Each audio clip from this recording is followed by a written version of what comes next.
When there's a tight curve and the speed limit says 30, you're expected to slow down to 30. That way you have the safest experience as you're going around the curve. And I'm noticing the car behind me speeding up toward me, and I'm expecting they'll probably make a quick lane change.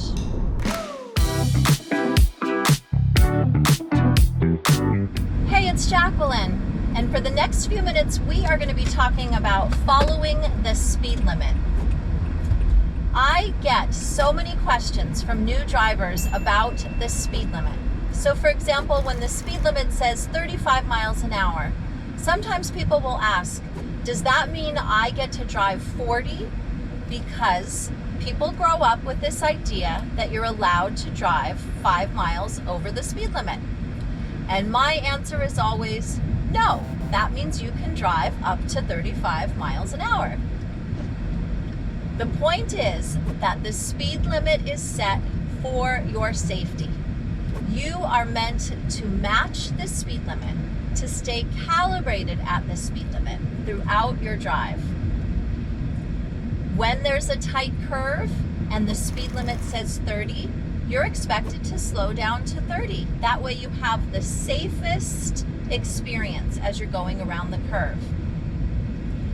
When speed increases to 40, you can be sure it's because you're in a safer space. The road is more open, there are less curves, and so it's okay if you increase your speed to 40. Does that mean you can go 45? No, it really doesn't. It means you can go up to 40.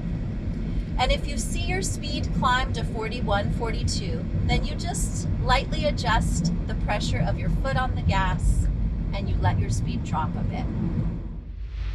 Now we're increasing our speed, joining a freeway, and the speed limit is 55 miles an hour.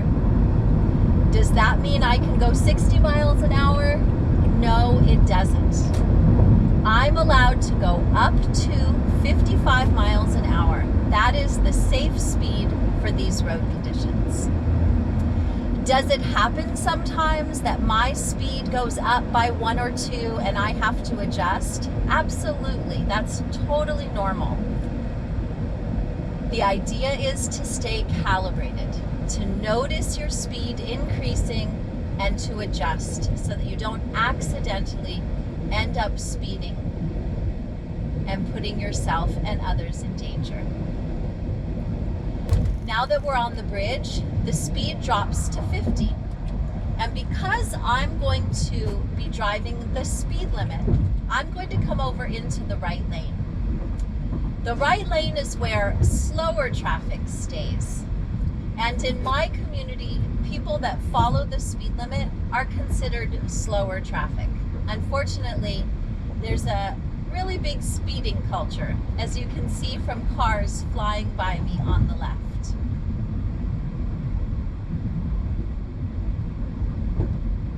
What I hope to model for you is that the speed limit is set for the safety of you and other people. By following the speed limit, you keep yourself safer out on the road, you'll avoid getting speeding tickets, and all the research shows you'll get to your destination just fine. And even though I'm an experienced driver, sometimes my speed increases a little bit because maybe I'm just putting a little too much pressure on the gas. So I can just adjust the pressure of my toe and recalibrate down to the speed limit of 50. Of course, while we're driving, we keep our eyes on the road. We're scanning for any potential obstacles or hazards. And since we're starting to go downhill, my speed increased without me even noticing. All of a sudden I was at 44. So I'm recalibrating by just pressing the brake a little bit, bringing me back down to 50. And I'm noticing the car behind me speeding up toward me, and I'm expecting they'll probably make a quick lane change. I try not to let things like that disturb me. I just stay in my lane I stay safe, and I let people that we can call maybe the snakes that like to weave in and out of traffic, I let them do their thing, I do my thing, and as I said, we all end up arriving at the same place at about the same time. And now I'm preparing for the next speed shift. I know the speed limit increases to 65, so I'm starting to apply extra pressure now. I want to pass this big truck, and this was a safe space to do it. And now I'm going to increase my speed to 65, and I'm going to stay calibrated at 65 for the next stretch of freeway. And again, when I'm working on calibration, it's quite normal to increase by a mile or two, or decrease by a mile or two if you're adjusting to a hill or a curve.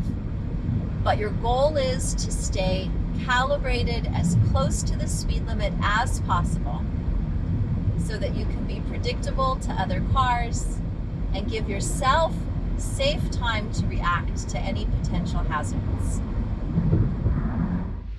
Thanks for checking in today to do a little bit of work on calibrating our speed.